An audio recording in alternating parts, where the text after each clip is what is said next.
There's always a better way to do what you're doing right now. So be grateful. Now they're just like, oh my gosh, there's so much more to do, right? And I was like, no, programmatic is where my heart is. Amen.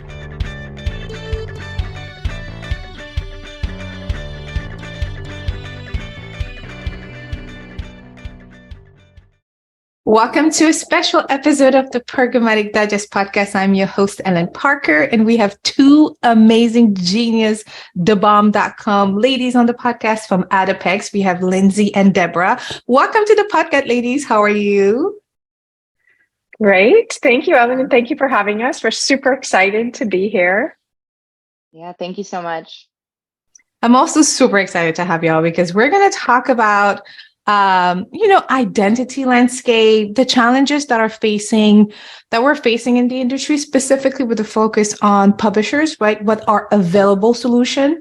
And if you're on the buy side and you're listening to this quick intro, I want you to stick around because by understanding these challenges that our publisher partners or sell-side partners are facing can really educate your decisions. And then it can give you the perspective that maybe we're all missing right now. And y'all have heard me said how we have a serious silo between buy side and sell side. So I think this is a great opportunity to get educated, to get inspired and empowered by Debra and Lindsey. So let's get into the introduction first before we get into this conversation. So Lindsey, how about we start with you? Give us like a good maybe 2-3 minutes of who Lindsey is, how did you get started, where are you from, and things like that, like the good juicy things. And then we'll get into Debra. Sure. Well, what you see is what you get, obviously. I think I came into ad tech a little bit late. Probably my late 20s, was kind of, was fortunate to be spending, after college time to kind of figure out where I wanted to go and getting a lot of experience in other areas. But what led me to ad tech was, kind of just the startup, the fast paced nature of it all. You really can't get a handle on it because once you get a handle, then you're already behind. But yeah, I was really fortunate. I was at a startup, kind of moved my way all the way up within a year and a half and got acquired by LiveRamp when they were formerly owned by Axiom. So a lot of big adjustments going from, 15-person scrappy team to a company, when I left was over 1,500 worldwide. So wow. It was a lot of fun, a lot of growing up, but really was heads down in the identity space before I really even realized it. Doing a lot of buying, selling data for their graph, working on their data partnerships. And then I was brought to do a lot of their go-to-market on their addressable solutions back when, this was even before Google announced that cookie deprecations. This was like 2019. And there was already a huge problem back then because we were missing tracking. Yeah, third-party blocking was already, happening on Safari and iOS. And so that was already, working with a data company that was so advertiser focused. That was already a huge, problem in their eyes. And so that was pretty interesting. Being able to kind of ride that wave. And that's kind of what led me to meeting Debra and her team when I started managing our channel partnerships and really helping kind of evangelize, more, I wouldn't even say evangelize, it was educate, I think, for the longest time of cookie loss happening and, what do these cookieless solutions mean? What's, all these, kind of cutting through the noise of IDs. So now I help lead business development at Adapex and help with their data strategy with, kind of publisher hands-on strategy and everything in between. This program is what set me apart. It is what made the difference. Hi, my name's Kaylee, and I'm going to walk you through my experience with the Reach and Frequency program. I met with Ellen, and I told her my story. And she was like, I think you need to consider doing this. I think that I could really help you get to that next step. So I enrolled, and 7 weeks later, I have fundamentals of programmatic advertising. Putting this on my resume was like really great because I finally got a interview out of all the applications. And within the first 15 minutes of that interview, they were like, what is this? What are you doing? Why does Ellen Parker Consulting matter? And I'm like, this is why it matters, because she created a program that is the reason I got this interview. So, I get this job offer and I'm like, Ellen, guess what happened? And she's super ecstatic and she's like, what set you apart? And I'm like, this program set me apart. This program is what made the difference, and I stand by that. To anyone that is considering it, talk to Ellen, make sure it's the right thing for you. If you're desiring a change of pace or if you're desiring to understand programmatic, definitely consider this. That's really, really cool. I have some follow-up questions, but let's get into Debra's introduction. Who is Debra? Why is she so awesome? Okay. So, Sarah, are you going to make me turn red? No, so I founded Adapex 10 years ago. This is my third startup, and I've always lived in this internet world because it sounds cliche now, but I really am super passionate about disruption and about coming into systems, breaking them up and making them more efficient and leaving the world a better place after we do that, right? I also have a very short attention span. So my previous startups were a couple of years, 3 years each. And I'm just amazed at myself. This is the first time I've ever been sitting in a position for 10 years now and counting. And it's because, I love the fast pace of a startup, as Lindsey was saying, but in the ad tech world, there is never a dull moment. Every 6 months, it's a new business. And we're facing new issues, and we're inventing new technology and learning new jargon and finding new solutions. So here I am, sitting here 10 years later and loving every minute of it. And our biggest challenge and our biggest excitement right now for me is around the data product that we're building, products. And that started when I found myself sitting at home and I couldn't go to conferences anymore and talk with colleagues and things like that. And I saw Google had announced the cookie deprecation, and I was thinking, what are people saying? What's happening? Because we represent a lot of mid to long tail publishers whose monetization relies on third-party cookies. So we started actually a webinar series, and we first asked the advertisers, and then we had another one which was more sell side, so buy side and sell side facing. And their answer, surprisingly or not surprisingly, was the same. Oh, the other guys will think about it. So sell side is saying the buy side will think about it. The buy side sell is saying side the sell issue. side. Yeah. They'll figure it out and tell us what to do. Yeah. Right. Like we'll just wait for the answer to come, And so that's when I started cracking and thinking, we really have to build out something. We have got to be looking out for our publishers. And so we started the first obvious place to go were the ID solutions. And as Lindsey said, it's not like the cookie deprecation is coming. It's already here. 50% of the traffic out there is not, it's not targetable. It's not personalizable.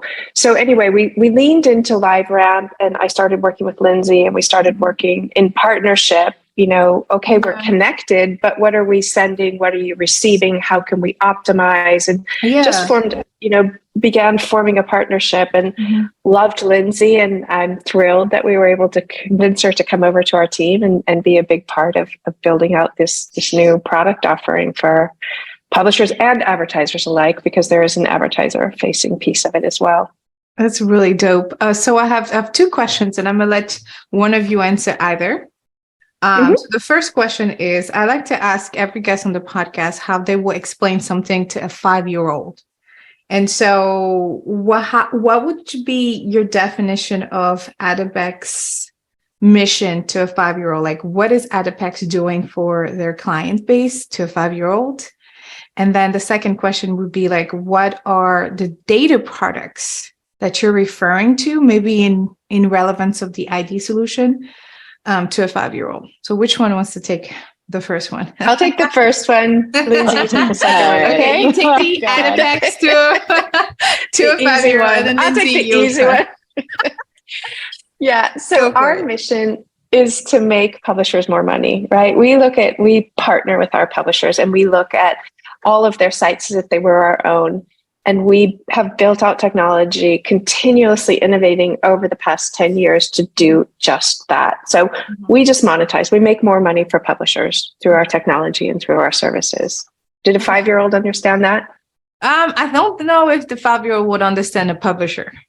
So give us like even like. Oh, that's a good question. That's a good question because it's very broad. Anyone with digital content. It can be a website. It can be an app. It can be CTV. It can be a podcast. It can be soon out-of-home advertising. So you have content. Content is not created for free. Yeah. It's mostly paid for by ads. That's the free. Oh my gosh, that's something I say to every single family members, every Thanksgiving, every Easter dinner, every dinner gathering cookouts. They're always like, oh, there's so much ads. I hate ads. And I'm like, well, this music is free right now because of advertising. Yeah. I'm like, did you forget to open up your magazines? The newsletters. Like, I'm always like, are you paying for YouTube right now? No, then you're gonna listen to the advertising, ma'am. It's just like one of those things, right? They hate me for it, but like now it's ruining my daughter because she'll watch like I don't know something on YouTube, and then there's an ad, and she's like, commercials. And she's only 3, and I'm like, oh my gosh, what are we doing? Anyway. It's cool. It's okay. Yeah. We're all we're all the same person at the Thanksgiving table, basically. Yeah. I'm the one who's like more interested in the advertisements. Like I perk up. So I'm like, what's the value exchange here? I'm like, who are they targeting? Is it accurate? Like I'm definitely that. When I'm at my mama house, I'm always like, why would she be targeting with this ad? It makes no sense. Like, especially like my mom, she only consumed like religious stuff on YouTube. And so when I see something like, I don't know, like going out to a club or something, and I'm like, why is this here? This is so irrelevant. Like, and then I start thinking, who was at her house lately? That will be, is it my sister? Is it this person? Yeah, Hulu thought I was like a Spanish speaking household for a couple of years. We had to untangle who had access to our account, and we soon realized it was a friend, family. Yeah, someone was using it. They had a Spanish nanny, and he was just running Spanish content all day. So we figured out that mystery. But yeah, it always makes me curious how they tie households together. Yeah, I remember. I think the worst thing that we did as advertisers, though, and then we'll go back to your definition, but was like my maiden name is Fernandez, but it's Portuguese. And, here in the US is more popular in the Spanish community. And we used to receive like Spanish mail, but from brands, it would be like just, I don't know, from the utility that's company. A pretty big assumption. I'm like, right. And it would always drive me nuts. And I love the Spanish community, and I think they're amazing, right? But the thing that drove me nuts is the assumption that because based on my last name, whether it was consented or not, obviously utility company is consented. It would just drive me really crazy. Yeah, they created a data point. They're like, she is in this bucket Fernandez, now. She's definitely Spanish or Latino, Hispanic, whichever. Let me bombard her. And it would be like a lot of mail in Spanish, like from groceries around us, grocery stores. But anyway, now we don't receive as much. I don't think we've received one in a minute, actually. Maybe they got... The identity has gotten better. Yeah. It's gotten better. They cleaned out the cash. Yeah. Like now I sound Parker's very American, Parker, So it's all in English right now, guys. So you're doing fine. Okay. So Lindsey, give us your 5-year-old definition of, maybe give us like our definition of the product so we know what it is, and then give us the 5-year-old. So like one of like the main thing we do really great at Adapex.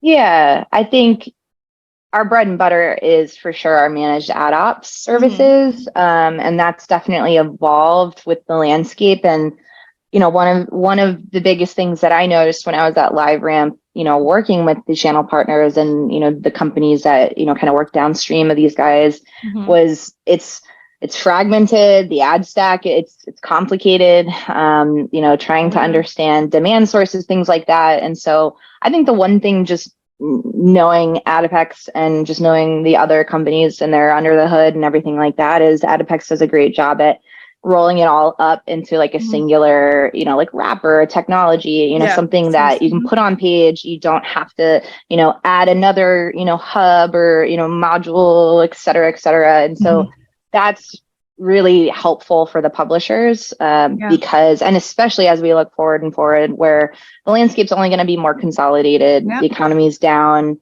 there's tons and tons of layoffs. We all know this. And so there's, teams that will just not exist anymore. And it's unfortunate, but, we have to make it as easy as possible. And I think the one thing I always, loved about Adapex was they meet the publisher where they are.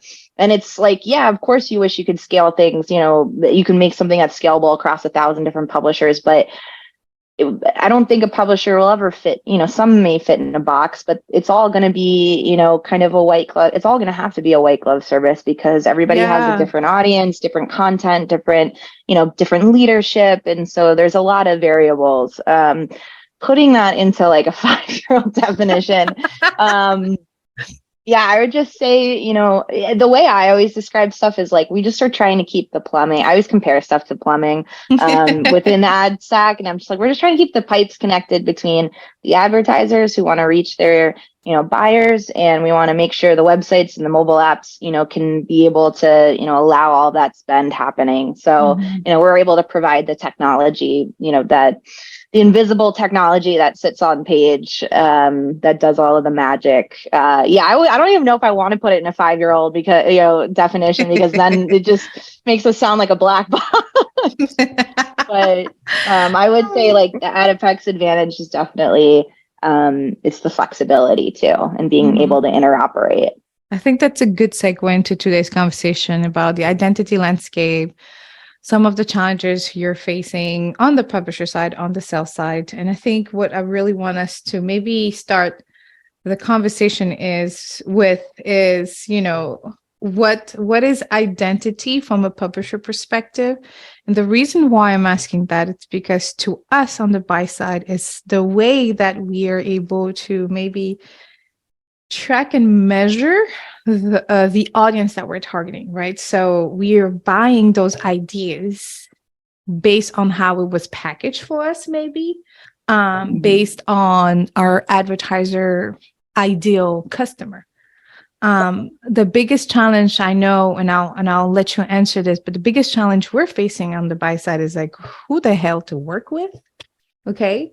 And then how much of the data we're bidding on is ID only and still third-party cookies. I don't think DSPs have figured this out. And if you're working for a DSP and you're like, I figured it out, give me a call because I haven't had any DSPs that was able to clearly show me in my audience report or whatever it is that all of these segments are based on UID 2.0 or based on this type of signals. And this is third-party cookies. Right now, it's just all a melting pot. So that's the biggest challenge with that. With this knowing, what is how do we define identity on the sell side, and what are some of the challenges that maybe you're facing, like in this moment? I'll just start and let Lindsey. I know she'll have a lot to add. So yes, every identity solution is approaching it with a different strategy, with a different philosophy. I agree. We know for sure that it's not going to be one solution. So you can never bet on one horse. We're betting on 15 horses right now. We're connected to 15. And you can just see in the results. The good news is when we plugged in a year and a half ago, it was like crickets. There was nothing. Now we're starting to see some action. We are seeing advertisers and talking directly with advertisers who are really testing out these solutions. But even when we look at every solution, yes, there's always an incremental uplift overall, but some are better with Safari, some are better with iOS, some are better with this vertical, some are better with another vertical. So this is just indicative of the fact that everyone has their own recipes that they're putting together. As far as I see, and again, Lindsey, I know you'll have some to add, but I think that's another reason why when I said we have an advertiser-facing piece on our data product, what we're doing is we're gathering first-party data across all of our publishers. We're contextualizing it. We're making it addressable. through targets, which we create, which are pretty standard targets. You'll find them out there anywhere. And then we have the identifiable piece, which can be, it's our own ID, it's a hashed email. So we have those three different layers, but advertisers also have a different approach, right? So we want an advertiser to be able to come into our black box, our triangle, and say, okay, we want auto intenders, but we think that's someone who visited 3 auto sites and a sports camping site or something like that. Another car company will come in and say, we want 5 auto pages, and we want someone else who also visited cars and yachts, or some other site kind of contextualization that is going to make them more relevant to that specific brand. That's very interesting. Okay. Yeah, we gotta I think we just have to like break it down further, both sides. It's everything's, everything, what I tell publishers is everything's broken and it's about to break big time, and we need to be prepared, not in a scary way, but we just need to be prepared and kind of get our house in order and make sure that publishers need a data strategy. And we, for the longest time, could kind of fly by and skate off the third-party cookie, and things were working, but it's just it's a different landscape now. And it always returns, I think the one thing I really learned when I was at LiveRamp is it always returns back to the advertiser needs to be able to find the person they want to target at the right place, the right time, et cetera. Like that's always the end goal. And right now, that attribution part is super fragmented. The measurement part's fragmented, the targeting part's fragmented, whether, you're cookie syncing, you're just not going to get 100, 1-to-1. Yeah. So that's where the IDs are helping solve the problem. But like Debra said, it's going to be multi-pronged, and you really have to kind of look at the data, in kind of layers. And I used to always tell pubs, like, when third-party cookies fully deprecate, we're going to have 2 buckets of audiences. It's going to be fully anonymous, like cookieless, and then it's going to be ID, something that is addressable and can be tied to an ID. And then you have to think about kind of maturity models of, all right, well, what am I going to do with the widest swath of data, that anonymous data? Okay, seller-defined audiences are becoming pretty hot, and, how can we contextualize? How can we bring more value to that group? How can we convert that group into a more valuable group, and that's that addressable piece? And it's kind of like talking about Deborah's triangle, where kind of working up this pyramid of that the higher you go, the more valuable, the harder it's going to get, but there's more reward. And I think that's a great step one. And then what we're doing at Adapex is really trying to meet also the advertisers where they need to be met, which is scale. And that's been super interesting. And that's been super interesting right now. Is like 7 years ago, I was buying, hash emails tied to cookies, and people were talking about how unique their data was and not trying to sell it. And now people are jumping at $7 CPMs because they understand that their 5 million, whatever website it's not going to cut it anymore. And it's about to like really get a huge haircut once, everything becomes fully cookieless. So it's disappointing, but it's totally, the way things go is, no one's going to act until like we have to act. And that's just human behavior. And so, or it's kind of, we like to be reactive. So it's super logical. Like that's how things are happening. And that's what makes our job hard too, is like, really trying to work with the publishers and making them educate, what's going on. And then why do you need to invest, and why do you need to kind of opt in and do some of these other things? And then, it's then on the flip side, talking to the advertisers and letting them know, like, we're still going to be a source of premium inventory. We're actually working on ways to really scale this in a way that's going to be much easier for you to spend on, better, measurement, et cetera, et cetera, et cetera. It's the whole flywheel. I got you. So there's a few things that you just dropped, both of you. And so I want to recap a little bit. So first you said, there's going to be a 2-bucket thing, anonymized, and then the ID. Refresh our memory. What do you mean by anonymized audience? What would be that first example of this first bucket? Yeah. So it's just like your so if you think you have a website, think about the way the users, and it's really like, as a publisher, you now have to start thinking about an as an advertiser, and you need, and vice versa. And you need to start understanding its customer acquisition and its customer journeys. And these are your readers. And so you have to understand, what's the value exchange? What am I giving my readers? What am I, are they getting free content? Are they getting X, Y, and Z advice? I don't know, anything, newsletters. It could be anything. And are they getting, a network that they can log into? From there, we need to then understand, okay, it's me going to that website today without any sort of login mechanism, et cetera. Yes, there's going to be a third-party cookie attached to me, but yeah, in this new future, I'm going to be a completely, I'm going to be a zero. I'm going to be literally just this random person. You have no name, no demo information. You don't know where I'm coming from. And so that's kind of where you have to be as a publisher. Like, where do we start with that user? How do we get them hooked? How do we bring them back? How do we get them engaged? How do I get them to offer up more data? And then, and it might be just super small incremental data. Maybe it's sending a poll. Maybe it's, getting them to sign up for your newsletter. Maybe it's getting them to start logging in, coming back, clicking through the articles through the newsletter. But really, yeah, anonymous is like fully anonymous. And like the way you can view that right now is look at your Chrome CPM versus your Safari CPM. Tell me how that looks.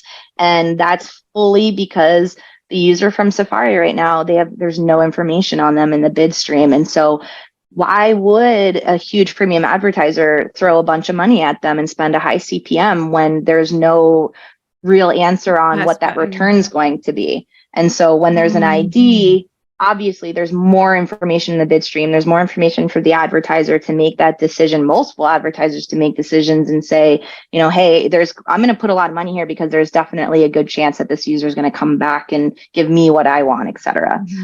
So maybe that's my like known versus unknown, valuable, not very valuable. Do you think we'll have more unknown than known? And if yes, 100%. what percentage will? Okay. Hi, did you know that at Ellen Parker Consulting, we now offer an accelerator program where we attract, recruit, and train future marketers? And their training include a 6-week program where they cover programmatic landscape, important industry trends, the differences between targeting placement and targeting mix, and their best practices, including optimization and reporting hacks.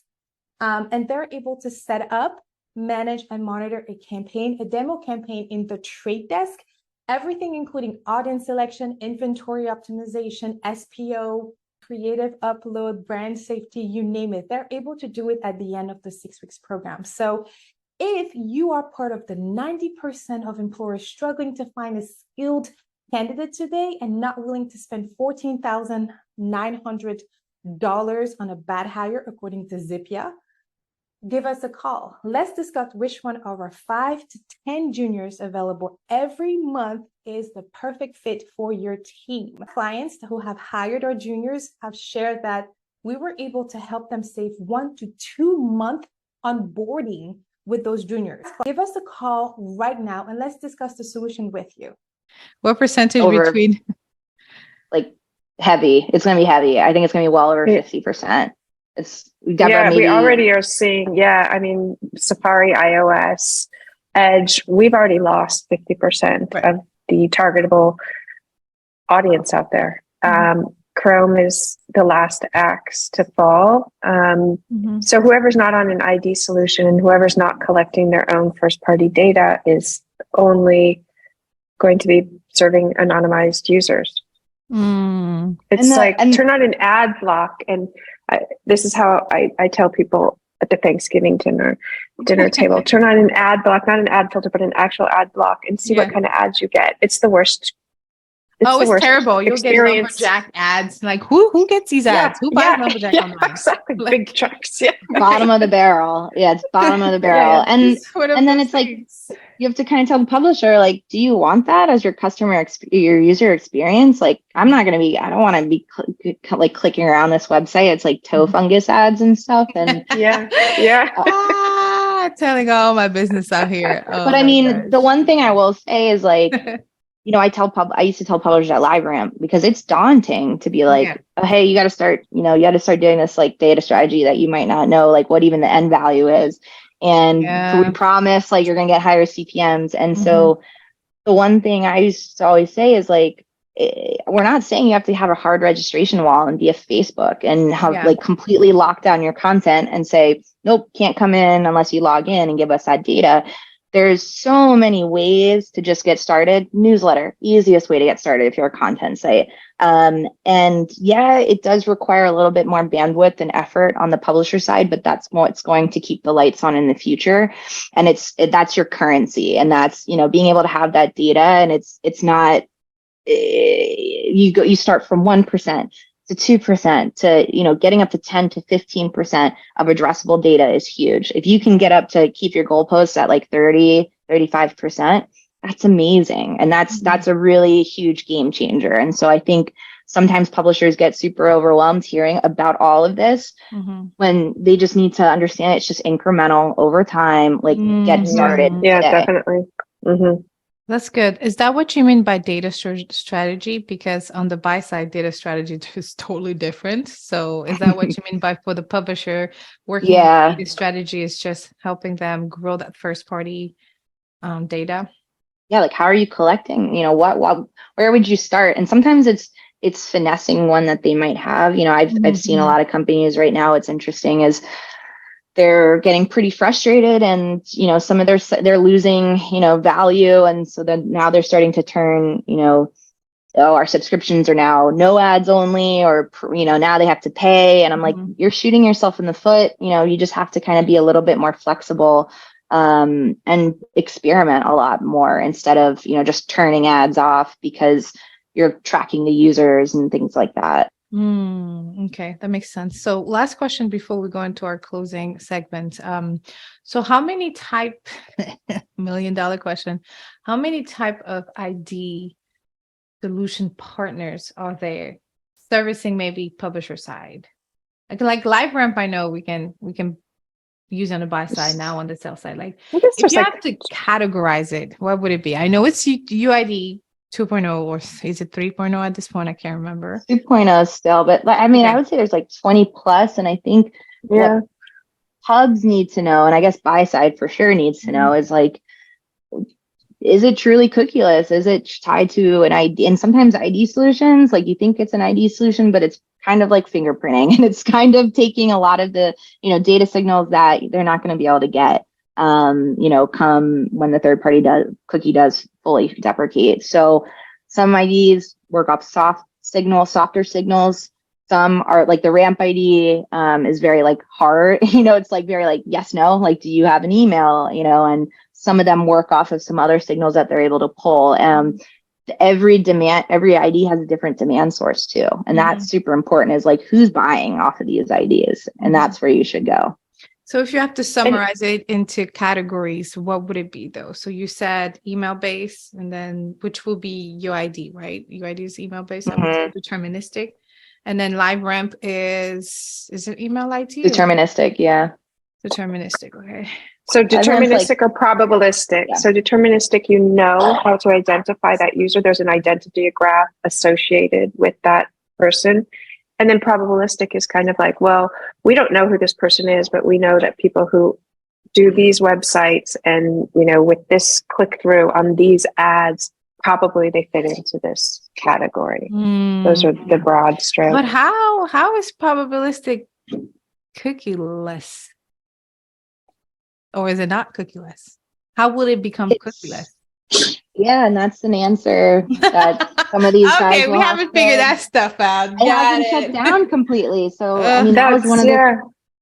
That's why we're scaling. Yeah, yeah, and that's why you need scale. That's why we're collecting data across all of our publishers because any one single publisher is not going to get the probabilistic relevance for anything. And there's truth sets too, because sometimes these ID companies, in the graph, it's like, how many times are they seeing this email? Will they then fully associate with that person? Or some are a little bit like looser on that, kind of restriction. Maybe maybe they're willing to kind of pull in more data points for that person. So that's where it's really getting complicated for ID solutions, for clean rooms, things like that. When you start combining this data, it's like, well, what's the truth set? And TBD. There's a lot. Okay. So I understand the challenges. And I've always said, like, looking at how the industry is moving, and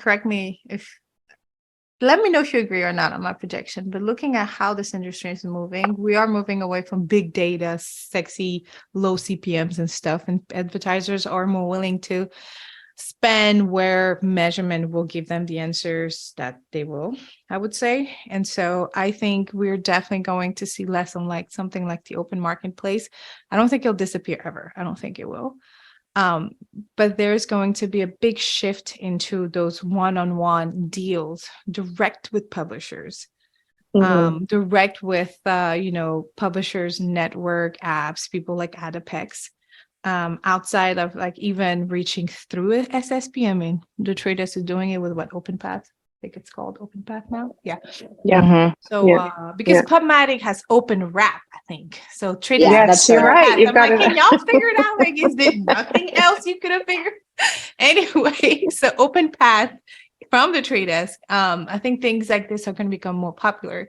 With that said, and that's the last question. I know I said it was the last question, but with that said, how do you see SSP's relationship growing with how this industry is going into, and with the fact that I would work with somebody from an advertiser perspective, I would work with somebody direct versus having to go through several middlemen, which is why open marketplace has such a bitter taste in a buyer's mouth, because we have to go through several middlemen, and then some of this data is not always great. Some of it is great, okay? But how do you see the SSPs positioned?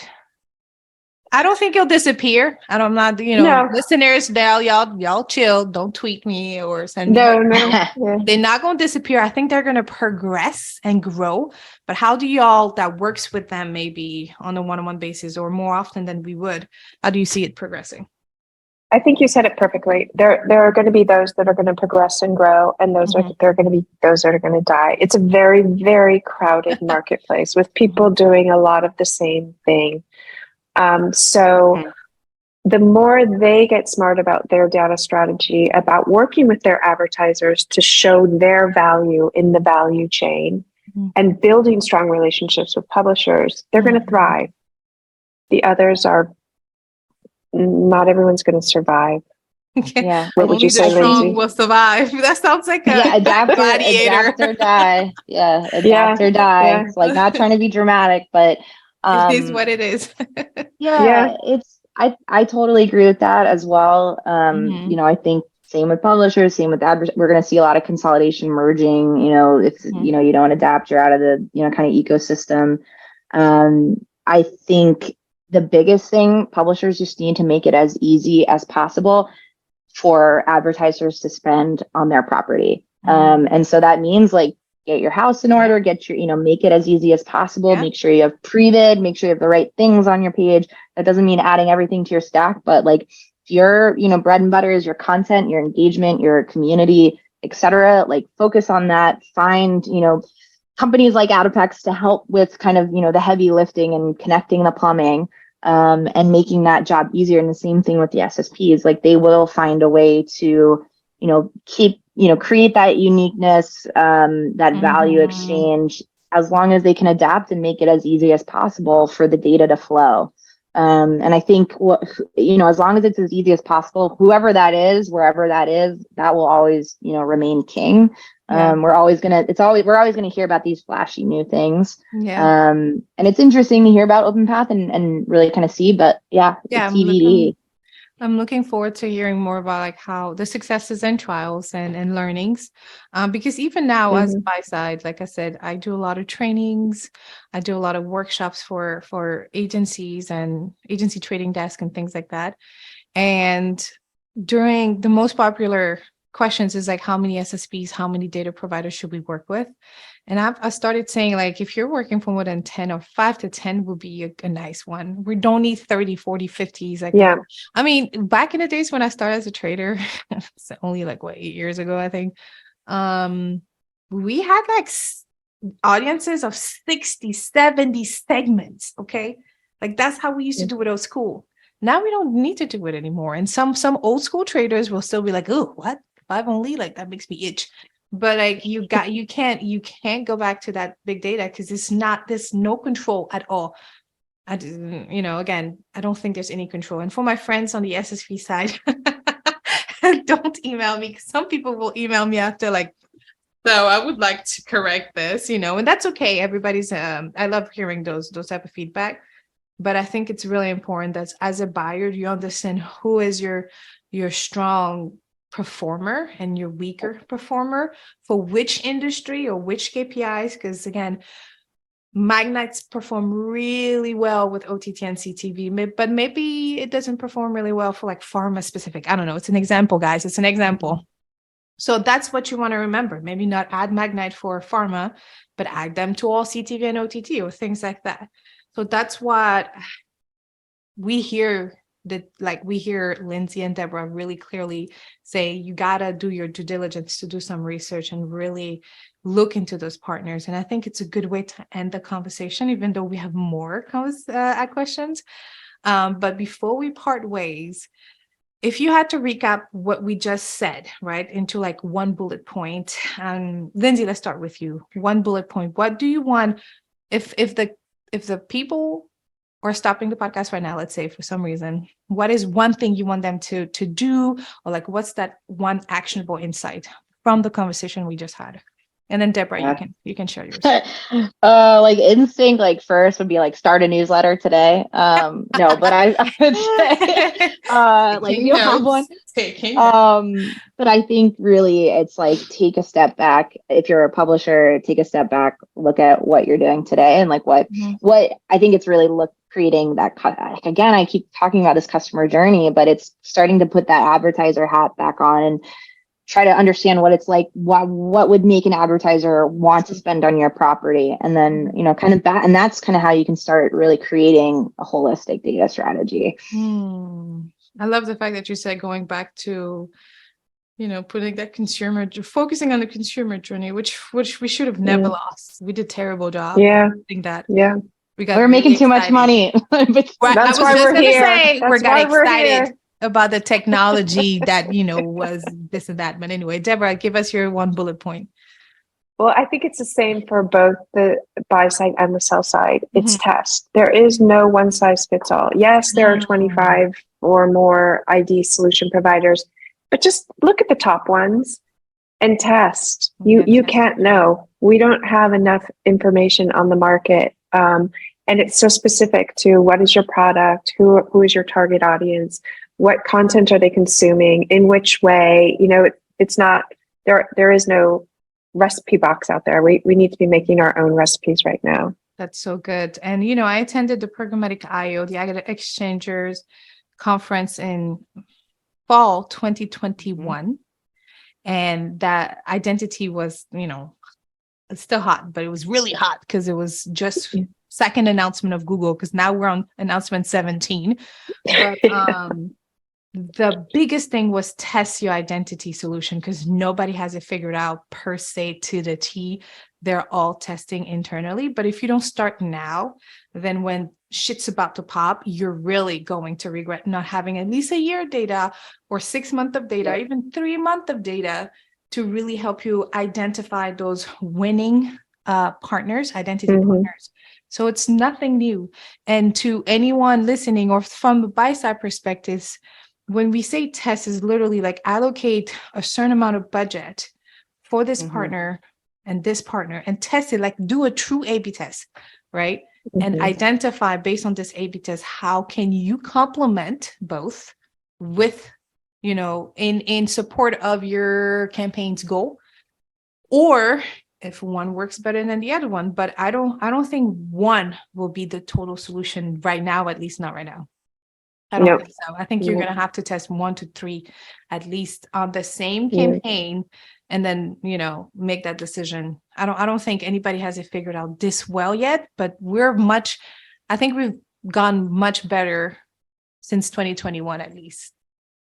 Yeah, at least that. Yes, we have made great strides. So far to go. Yeah, but we've come a long way. But that's what makes things so exciting, right? I think people are probably pulling their hair, like growing like facial hair, women growing facial hair, things like that. But thank you so much for stopping by. So if you had to leave us with a word of wisdom, right? And whoever wants to start, what would be your quick, like in the 10-second or less, what would be a quick word of wisdom? Something you learned now that you wish you knew when you first started in your career or as a freshman in the world of ad tech? What would be a good word of wisdom? Debra, let's start with you this time. I think a good word of wisdom is trust in your instinct and trust in the universe to take you on your journey. Your journey is your journey. Don't listen to other people. And if you really want to succeed, you have to be prepared to fail. So when you're in a moment that's tough or when you failed, I tell my kids all the time, just wait for it. This is happening for a reason. Don't get frustrated. Open your eyes, open your heart, and look for the reason that this happened. And you'll get there quicker. Yeah. That's my don't hold those advice I give to my kids. Don't hold the failures above your head also. I think we can identify ourselves based on failures and just go with it. Like, oh, I've made this mistake, so I'm no longer capable of doing this. Nah, you made a mistake, bro. No, just move on. We learn from mistakes. You don't learn from... You don't live based on your mistake. Live based on the lesson that brought that mistake. Yes. I love that. Yes. Don't make it your identity. Lindsey, what would be your word of wisdom? Yeah, I mean, I think that's why I get on with Debra so well, is because I would very much echo the same thing. I think we kind of have very similar views. I think just to add on that, if something's super uncomfortable, like lean into it. It's probably because you're either going to fail or you're going to learn something. And so that's like something huge. I have to even remind myself these days when I'm doing something that, I might not have confidence in, is just, to lean into it. And then another thing, especially because conferences are kind of, we're starting to be out in the world and it's feeling normal again. Just build each other up. And I think women do a really good job of it. I think I've been really fortunate to surround myself and to be able to go to these conferences and to be surrounded by alumni that, from other companies and then their friends and all of these. And it's not so much about, and it's not even, it's not even like the rat race kind of thing, like Debra's talking about, and worrying about where everybody is and who you are. It's really just kind of just having a community and supporting each other and being more outward about it as well. I love that. I love that. I like that too. Talk about community. I cannot end this podcast without giving a special shout out to Manuela Cortez, who's she's in contact. Manuela is thebomb.com. I absolutely adore her. I think she is super valuable to this industry as a whole. And I'm so glad she's part of a team like Adapex because I can feel the energy. So Manuela, if you listen to this is because of you. And those who don't know Manuela, she's the host of the Programmatic Digest podcast en Español. So she reached out to me a couple years ago saying, we need this in Spanish. I was like, I can't speak Spanish. You want to do it? She was like, yes. And she started, and the podcast has been just as successful as the English version. That says a lot about just the energy and the type of things that are happening around her. And I absolutely love Manuela. So shout out to Manuela. And the last shout out I'll say really quick is the Women in Programmatic Network. Are you guys part of it? Yes. That's how we found Manuela. That's how we found her. Yes. And the Women in Programmatic Network have sent me a lot of guests. So when I found out that that's how, full circle, I was like, that makes so much sense. Why I'm so why the energy is so you attract things that are worth attracting. And so I was like, this is full circle amazing. So shout out to Manuela, shout out to the Women in Programmatic Network. It'll be in the job description. Both Debra and Lindsey's information will be, I said job description. Yeah, I'm so sorry. I meant to say show notes, video description. I'm so used to saying job description with the students that I mentor. The show notes, the description, they're both very active on LinkedIn. Strongly recommend just reach out to them, say hi, just let them know how amazing they were on the podcast. And as always, ladies, you're always welcome to coming back. Thank you so much for making the time. Thank you so much. And I hope we get to meet again soon. And anyone reach out to us. We're here to talk and chat and share and build each other up. Yes, definitely tap into this. Definitely tap into this knowledge.